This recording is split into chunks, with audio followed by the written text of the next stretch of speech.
I do also aspire to grow my business and I do aspire to make more money in my business. And that sounds like a dirty word. People don't like to say that, but it's okay to say that I aspire to get paid for my expertise, for the work that I am doing. I know that I'm good at what I'm doing. I know that what I'm doing has value. And it's okay for me to say that I would like my business to grow and I would like to make more income doing that. I'm Caitlin, a former professional ballerina turned dance educator and career mentor, and this is the Brainy Ballerina podcast. I am here for the aspiring professional ballerina who wants to learn what it really takes to build a smart and sustainable career in the dance industry. I'm peeling back the curtain of the professional dance world with open and honest conversations about the realities of becoming a professional dancer. Come along to gain the knowledge and inspiration you need to succeed in a dance career on your terms. Hello and welcome to the Brainy Ballerina podcast.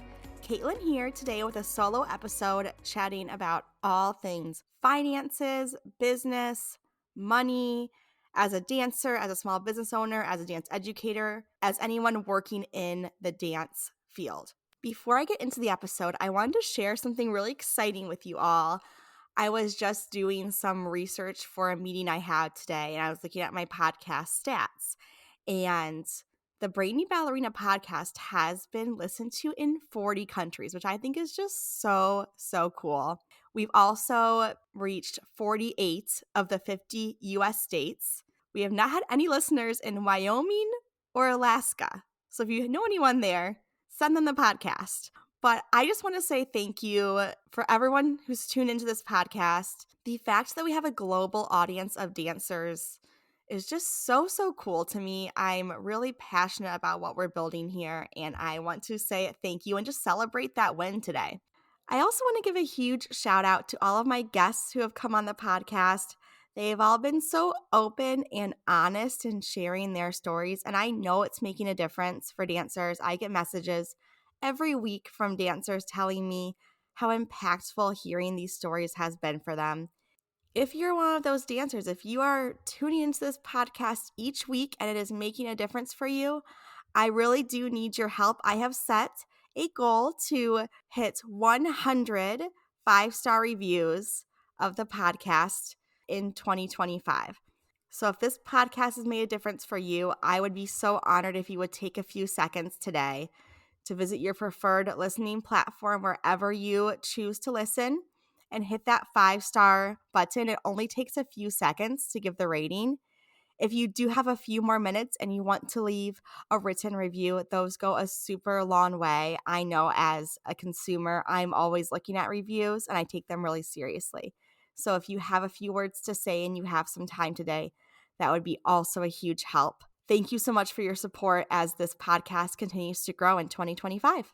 Okay, let's talk business. I had some really great questions from you that I'm going to get to. But first, I want to give a quick dive into how I built my business. I talked about this more in the very first episode of the podcast when I shared my story in a sense of my journey, how I made these shifts in my life and how I ended up where I am now doing this work. But I'm going to talk about it more today from a really logistical standpoint. So when I first started the Brainy Ballerina, it looked a lot different than it does now, which is the reality of starting a business. You have to keep pivoting and changing. So when I first started, my goal with the Brainy Ballerina was to supply educational resources for dance teachers. I had found that when I was teaching full time, I was always looking for certain materials that I wanted to use in my classrooms. I couldn't find them. I thought I'm going to make those and sell those to dance teachers who are super busy and could probably make these things on their own, but they just don't have time and would rather just pick it up pre-made and ready to go. At this time, too, I was thinking about starting a family and I wasn't sure if I still wanted to continue teaching in the studio full time. So I kind of thought, okay, my life is busy. I don't know if that's going to change anytime soon. I still do want to teach full time for the time being. I want to add kids into my life. It's just going to get crazier. So let me add a more passive income stream into my life. And that was the other idea behind doing these printable resources, was that I could put the work in upfront to build these streams of income, and then I could kind of set them in my mind on autopilot. So most income streams, when we're making money, we are trading literal time for money, right? So you teach a class for an hour and a half and you get paid for that time that you are there. The thing is that you have finite time. There's never enough time, especially as a dancer with our busy schedules. And so it really appealed to me to have an income stream that could make me money without me continually putting in the work. Not to say that it wasn't hard work to start off with. I had to put a lot of time and energy and research into creating these materials. But then once I made them, I could post them online, people could purchase them, and there was no more active work on my end at that point. So I thought that'd be a nice supplemental income stream that I could build into my life so that if I decided I need to take a step back from teaching or something, I wouldn't feel like I was out completely that income. So when I first started the business, the three big things that I did once I decided on the business name was claim all the social media sites. I had run the social media for the School of Missouri Contemporary Ballet as the school director, and I really enjoyed doing that. And I felt like the path to build this business was going to be through social media as an online business. It just made sense to me. So I made sure to claim all those sites, set those all up. I started an Etsy shop, and that is how I initially sold all my resources. I did not have a website at all. It was all through Etsy because I didn't know how it was going to be received, and I didn't want to invest yet into my own website. With Etsy, you're essentially renting their space to sell your things, and they take out a larger portion of your proceeds, but you're also not paying for all the infrastructure that goes into it. So that was kind of my segue into that portion of the business. And I set up a sole proprietorship so that I had my business set up as the Brainy Ballerina. Those were the big main things I did first. I really feel like going into business as a dancer is a very natural progression. You really are treating yourself like a brand. You're presenting yourself for jobs. You are putting yourself out there continuously and essentially selling yourself as to why you are the dancer they should choose for these jobs. You're used to building an online presence. Many dancers have their own website. We're used to networking. We're used to getting out there and talking to people and putting our work out there. So it felt like a very natural progression to go from dancing and teaching to starting this business. And I really do think it's important to diversify your income as a dancer. As we all know, company contracts, freelance work, whatever it is, can be risky. One of the hardest parts about being a dancer, even if you have a company contract, is that you don't know if it will be renewed from year to year. So you have a yearly contract and you don't know what will happen the following year. And so if you have these other revenue streams, maybe those are freelance gigs, maybe it's teaching, doing choreography, content creation, whatever else you're doing, having other things supplement your income. And even if you do get your contract renewed, just having something to do on the off season is going to be really, really helpful. And I also do really think being able to sell digital products and turning your expertise into that area is also a really great income stream for dancers. So I'm going to talk about that more in a minute. But essentially, if you're thinking about wanting to almost start a business or even just diversify your income streams, just remember that you don't have to do everything all at once. You can start small with an Etsy shop, or you can start really small with a social media page that you're sending out. You don't have to have a full website right away. Eventually, I did find the value in creating a website because my social media had been growing really well. But what I was realizing was that I wasn't getting as much return on investment in terms of SEO or search engine optimization. So the thing about social media is it's pretty fleeting. You put something out there and it can go viral, but then it's gone, out of sight, out of mind. With the website, you can optimize it for search engines like Google, whatever you use. And so when people are looking for something, they'll come across your website. For instance, I can write blog posts that I put lots of keywords into. So if someone's searching for when can I go on points, they might come across my blog, read my blog post about this, see my resources that are in line with that topic, and continue to go through my website and find my business. So you're bringing more people into your business. So down the line, it's really great to be able to start something that has more longevity. But don't feel like you have to do that right away. I didn't start a website until 2 years into my business. Another thing that really helped my business grow was finding my niche. So at first, I was really scared of niching down. And everyone says you need to find your niche, but I am a multifaceted artist. I am a teacher, I am a mentor, I have dabbled in choreography. I like admin in certain situations. I went to school for nonprofit management and worked as a grant writer. I've done so many different things. And so I felt scared of like, if I niche down, will I be taking away opportunities for me to find work and earn income? And I also like doing all different kinds of things. So that felt a little bit scary too. So I kind of hesitated to do that at first. But I will say that once I did decide where I wanted to focus my energy, my business grew exponentially. Because when I first started doing career mentoring, I was still talking about my products for teachers. I was reaching a different demographic, and so people were confused, and people don't necessarily trust you if they don't really understand what you do. So once I decided I'm so passionate about career mentoring, I really feel like I'm making a difference in this field, and this is what I want to do the most, and I focused my energy there, I saw my business completely explode because I was very clear about what I was talking about, who I was talking to. And I also relieved a lot of stress because I was saying yes to a lot of things that I didn't necessarily want to do out of fear of scarcity or feeling like another opportunity wasn't going to come along, even if it wasn't the opportunity that was right for me. And I knew that. So niching down and getting really specific about focusing on working with aspiring professional dancers who are pursuing their career, I found that I was attracting my ideal clients. I was working with dancers who were exactly the people that I knew I could speak to and could really help.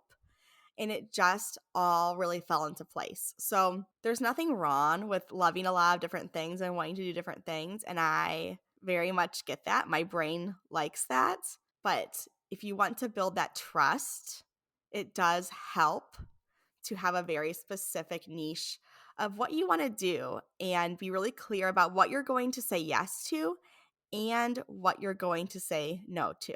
For instance, I have had some really amazing questions coming into my inbox from dancers and dance parents, and they're asking me very, very specific questions that they need help with. And I do try to post frequent ask me anything boxes on my Instagram. I try to give as much general advice as I can. But when someone's coming to me with really specific questions, that I can't really do for free. I need to have a session with them to talk through their specific scenario and give them really actionable, great advice. And so in the past, I would have felt really bad about that. I would have felt awful about not being able to help every single person who came into my inbox, who came into my email, my DMs. But now I know that in order to serve my clients who I'm working with and to be fair to them, the clients who are paying me for my services, I have to also get paid for that work. And so I've started offering almost like pick my brain one-off sessions where you can just book a time with me and we can tackle this very specific issue that you're having and give you actionable steps forward to deal with it. That's just an example of a way that I have set a boundary in my business, that I have decided to value my time in that way and realize that I do have a large amount of paying clients, and it's not fair to them or to myself to answer every question that I receive for free. And that's something really important for you too. As you're going through your dance career, we talk a lot about the fact that dancers are often asked to do work for free. And it's not that I don't do anything pro bono. I do volunteer for multiple organizations. We Are Queens, Second Act, and I work with dancers for free in that capacity. So I do find the value in doing that work pro bono because I believe in these organizations specifically and I want to work with them and give back in that way. So that is where I set aside very specifically my time that I'm giving back in that way. But I can't give everything away for free or else I would not have a business. And it doesn't mean that I don't care about you or that I don't want to help you. It just means that this is my work just like you as a dancer, this is your work and you deserve to get paid, and you get to decide what you want to do for free and what you don't, and set those boundaries and stick to them. So that is what I've had to do in my business, and it has made me feel so much more peaceful and so much more calm to know that I have made a very clear decision about what I will and what I won't do, and I can stick with that and I can be consistent, and that makes me feel really good, and it makes me be able to do better work and not get resentful and not get burnt out. So I'm going to talk really nitty-gritty now about exactly where my money is coming from in my business. I want to give you guys a very clear breakdown of where I'm seeing income coming in so that you can have an idea of what this actually looks like. So I'm going to give you percentages. They might not add up exactly because I rounded. So if you're doing the math and it's not adding up to exactly 100%, that's why.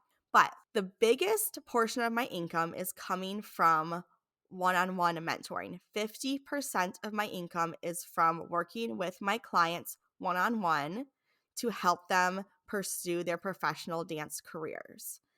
That is the thing I am most passionate about, and I have felt very lucky to be able to support dancers in this way on a much deeper level. So what this looks like is I am working with dancers for usually about 8 to 9 months, and a lot of it tends to be surrounding audition season, although once we get into it, there's so much more that we talk about. But that's sort of the entry point because a lot of dancers, that is a stressful time. And so we start working together to make sure they're prepared for audition season. And as we go through the course of the year, we're able to talk about a lot of other things about their career too, and just really open up and be able to talk about everything that they're going through. I always send out a survey at the end of our time together when I'm working with a dancer, and I had a dancer say last year that the most impactful thing for her was the support she received through the whole process. Not just the audition process, but also support in other things related to her dance career. I had another dancer say to me that she feels like a brand new person. The quote she gave me was, "I feel like I have finally taken the reins of deciding what I want, and I have the tools and resources now to make whatever I want to happen.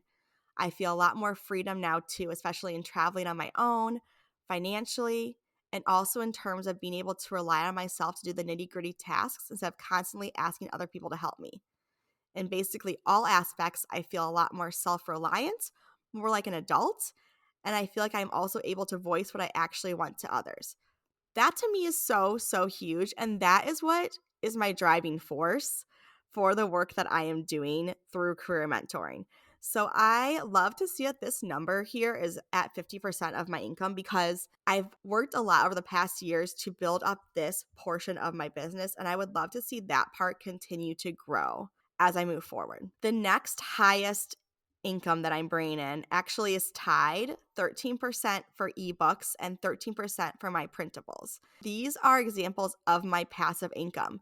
So a quarter of my income is coming from these things that are passive, which is really cool too, because it does allow me to set those boundaries and make decisions that are best for myself and my family, and know that I am still bringing in that passive income that I worked really hard to set up, but that is now a little bit more coming in without me having to do the work over and over and over again. So, eBooks, those are my resources such as the Ultimate Audition Guide, the Dance Company Database, the Intentional Career Handbook. And yeah, I do go back and update those every year. So it's not that they're completely set and forget. I do make sure that they are still relevant, that they are still accurate, that I'm making updates, adding things as new questions come in. But overall, that is pretty much set. And those are things that now I'm selling on my website because I've established the business enough. That makes way more sense now. I do still have the Etsy page up just for discoverability, but I direct people always to my website because the fees that are taken out through there are much, much lower. I use Squarespace for my website, and I really do recommend Squarespace. I felt like it was very user-friendly and easy to set up for someone who is not that tech savvy. I did have a question come in from someone asking, what platform do I use to host and create my guides? So I am hosting them mainly through my Squarespace website. also through Etsy and a little bit through Teaching Artist Exchange. And I create everything through Canva. I pay for a Canva Pro subscription, and this is maybe the most important investment in my business that I've made. I use Canva every single day. It is just dream technology for me. I've used it from day one, and I really recommend using Canva to create anything. I use it for printables, I use it for eBooks, I use it for social media. I've directed dancers to edit their audition videos on Canva. I think it's so easy to use. I really recommend it. The next portion of my income, 9% comes from content creation. So that's content creation I'm doing for other people, and they're paying me to create social media content for them. So that's been a really cool extra stream of revenue that I've been able to create. 8% of my income comes from doing studio workshops. So that would include all of my guest teaching, either teaching technique classes or teaching a workshop. And some of this is done over Zoom, some of it's done in person. I do a little bit of both. This is not including my weekly teaching hours. I don't have this in my calculations because I'm just talking strictly Brainy Ballerina right now.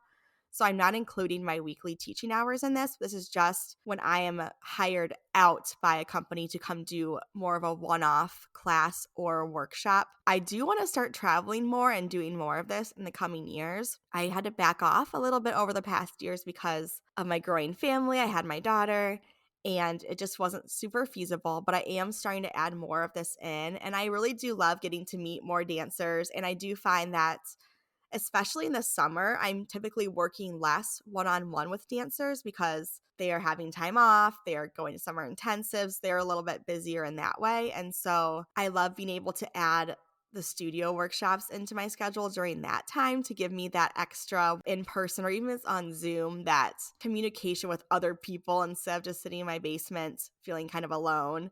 Like right now, I'm just sitting in my basement talking into a microphone all by myself, which I feel like I'm talking to you, so it doesn't really feel like I'm solo, but you get the point. Okay, the next part of my income is from affiliate streams. 3% of my income is from affiliate streams. This is another pretty passive income model. So I have a few different affiliate streams that I use. One would be just through something like Amazon or Like to Know It, where I'm just tagging products that I use and I believe in. A lot of times in blog posts, sometimes I'm sharing things on my social media. I don't do this a ton, but this does bring in extra money for my business. And if I'm recommending a product that I use and love, I do think I should get paid for doing that. So if I share my link, someone purchases it through it, I get paid. I'm also an affiliate for some of my favorite small business brands in the dance world, like Orza and Dance End.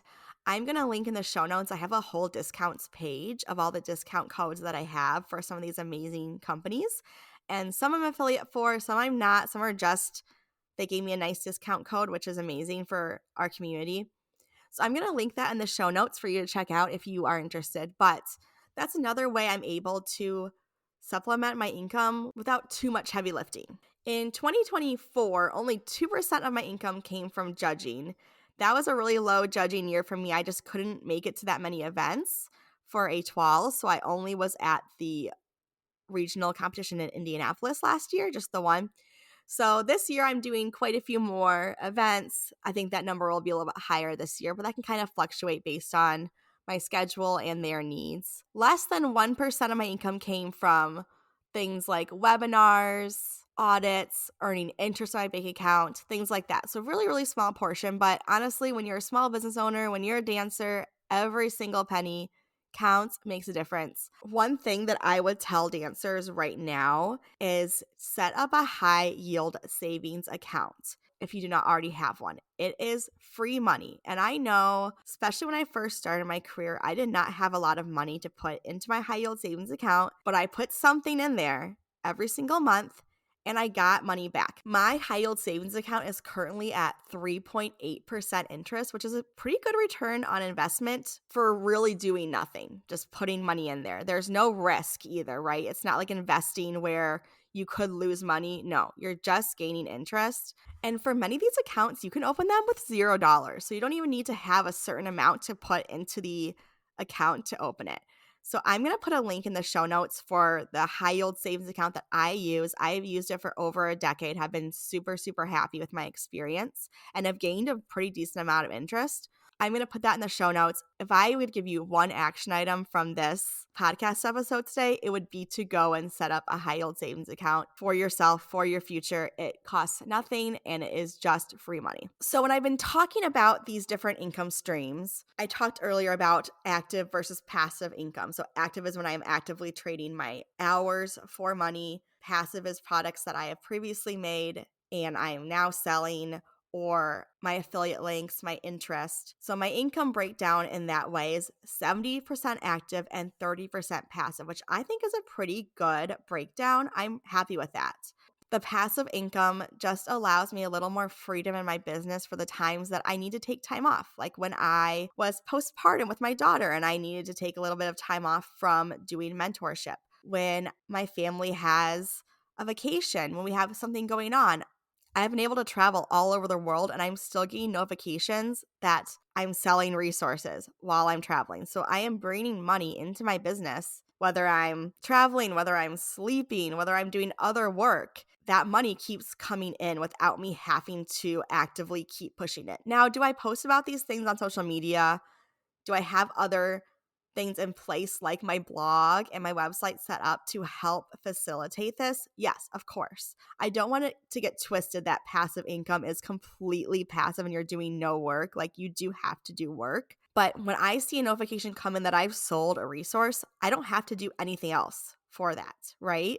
Someone has gone on my website, they have bought this from me, they get an instant PDF download, and that's that. They've got the resource in their hands. So it's a great way for dancers too. Like, think about when you're in a busy season of maybe it's tech week. And I remember this as a dancer, I had to take time off of my side gig during a tech week to be in the theater more. But then I was really suffering because I needed that money to support myself. So imagine if I had had this passive income stream set up to be able to help support me in those times. I have a webinar, The Power of Passive Income for Dance Business Owners, but honestly, it's for any dancer because truly, if you're a dancer, as we said before, you are your own brand. You're essentially a business owner and you can create these kind of streams. So I have this webinar. It's a $15 webinar and it will teach you all the different things I did to set up my passive income streams, what kinds I have. It will break down everything that I kind of touched on in this podcast episode super granularly and give you actionable steps to be able to set up your own passive income streams. This webinar is only going to be available on my website for 1 week. This episode is coming out on March 3rd. You will have until the end of the day, March 9th, to grab that webinar before it flies away again. So if you're interested at all in setting up these kind of streams that will help you be able to just take a breather from the stress of having to always be trading your time for money, check out this webinar. It's only $15, super low cost, but super high value. It will walk you through how to set all this up, really organize your thoughts, and get it going. Some more questions that I got from my Instagram story I posted about this topic were surrounding the help that I have as a business owner. So someone asked if I have a team, and I also got asked if I have an accountant, or do I handle it all by myself still? Overall, the Brainy Ballerina is a one-woman operation. I would love to expand and have a team in the future, but I struggle to delegate, and I just don't quite know how I want to do that yet. And I haven't grown to the point yet where I really feel confident being able to bring somebody on a consistent basis. I do hire people for specific jobs here and there. For instance, I don't have an accountant to do all of my finances throughout the year, but I do hire someone to do my taxes at the end of the year. I hired help from Releve Marketing for social media for a few months when I had my daughter so I could keep my social media going without feeling like I need to be on my phone all the time. I have a few resources that I have collaborated with people on to create. So I have flashcards that are exercises to help strength train for specific things you need to do in dance. So there's an exercises for pirouettes, exercises for jumps, exercises for extensions, flashcards. And I collaborate with my friend Catherine Millis over at Accelerate PT to create those. So she is a physical therapist for dancers. Incredible what she does. So we collaborated together to create this resource that I couldn't have done on my own for dancers to be able to have a nice bite-sized resource to help them increase the strength they need for specific areas of their dancing. I also collaborated with my friend Jessica Winter Troutwine on the guide to stage makeup. And she's an incredible dancer and makeup artist. And she runs a company called Beautifully Balanced Makeup Artistry. And so I wanted to create a guide to stage makeup for dancers. So we worked together to do that. If there's something in my business that I want to do that I don't know how to do or that I don't think that I could do as well as someone else, then I will reach out to somebody for a collaboration. And even just spending money on courses or those kind of things. I bought a course to learn how to podcast when I started this podcast. I figured that making an investment in doing a course would be more efficient than figuring everything out on my own. And it's not to say that I couldn't have probably learned it all from Google, but when I weighed the time it would take me to do that versus learning from somebody who's really good at this, it made sense. That person's course, that's their passive income. That's what I do too. Like, I have my ultimate audition guide. I have my dance company database. I have these things that I know that dancers could figure out on their own. They could spend a long time Googling it, finding all the answers. But there's a lot of unspoken stuff, first of all, in the dance world that you just kind of need someone on the inside to tell you. And what is your time worth, right? You are a busy dancer. You have a lot going on. If there is a resource that could tell you exactly what you need to know, wouldn't it make more sense to use that resource than to spend all your precious time trying to figure it out? So that's kind of where I will invest my money if I need to learn something new that I don't know. I weigh how much is my time worth, and would it make more sense to pay someone to teach me this than to try to do it all on my own? Another question that I got was, how many hours a week am I dedicating to my business? This has grown like crazy this year. I would have used to say maybe like 10 to 15 hours a week. Now I would say it's more like 20 to 30. And I'm not saying that I'm getting all those hours solo to work on the business. A lot of times it's stealing a half hour here when my kids are eating lunch or taking a nap or something. Like, I'm piecing together hours after they go to bed at night, on the weekends. But my business has grown a lot this year and I've needed more hours to get everything done. And I will say that, like, starting the podcast, it is very time consuming to record the episodes, edit them, all of that. And so that has also added to my workload. So I'm starting to go to a place where this is starting to become closer to full-time hours than it was before. And so as that happens, I still have to be really clear with myself about my goals for the business, my goals for my family and for myself, how much of my time I want to give to this, and how much I want to keep safe for my family and having that dedicated time. My son's going into kindergarten in the fall, and so my husband and I decided that we were going to have my daughter in daycare a few more days next year because it is getting to the point where I am trying to multitask too much. I'm doing way too much at a time. My kids need things from me. My business needs things from me. I need some alone time. I need some self-care. It just made sense at this point to think quality over quantity and have a little bit more separation there and have my daughter in daycare a few more days so that I can do dedicated work. And then when she's home and my son's home, I can really focus my attention on them and not make them feel like they're second to my business, which is never true. But I think sometimes that can feel that way because I have something that's really pressing I need to take care of, or my mind's just elsewhere. I do also aspire to grow my business, and I do aspire to make more money in my business. And that sounds like a dirty word. People don't like to say that, but it's okay to say that I aspire to get paid for my expertise, for the work that I am doing. I know that I'm good at what I'm doing. I know that what I'm doing has value, and it's okay for me to say that I would like my business to grow and I would like to make more income doing that. And I tell this to dancers all the time. I've said it before on this podcast, but you are allowed to love what you do and also make a living. I love my business. I love my work. And I am actively working to increase my income in my business in 2025. I feel like this episode might be bringing up more questions because it's just so much information. So if you feel like from this episode you have more questions and you want to hear a part 2, please send me an email, send me a DM on Instagram. My doors are open to potentially talk about this some more. But I think the biggest takeaway for dancers, somebody who's actively performing or somebody who's transitioning out of performing, is that it's never a bad idea to have diverse income streams as a dancer. Things happen that are out of your control. So being able to have some things that are more in your control is going to make you feel less stressed and be able to do better work as a dancer. The dance industry is really evolving. There are new opportunities. There's so much more possible that you can do through social media and online that you couldn't necessarily do before. If I was dancing now, I would definitely look into setting something like this up. I wish I'd done this earlier in my career,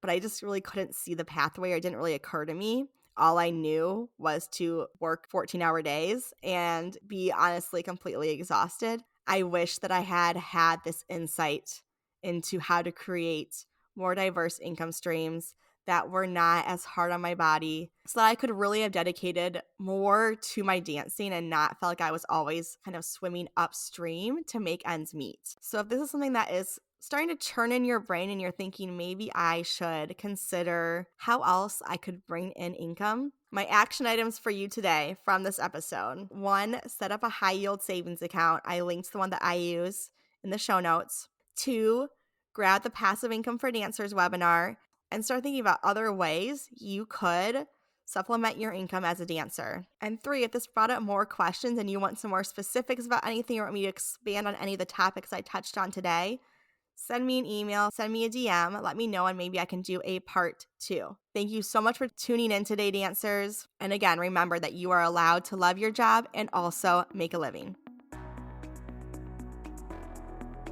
Thank you for tuning in to the Brainy Ballerina podcast. If you found this episode insightful, entertaining, or maybe a bit of both, I would so appreciate you taking a moment to leave a rating and hit subscribe. By subscribing, you'll never miss an episode, and you'll join our community of dancers passionate about building a smart and sustainable career in the dance industry. Plus, your ratings help others discover the show too. I'll be back with a new episode next week. In the meantime, be sure to follow along on Instagram at The Brainy Ballerina for your daily dose of dance career guidance.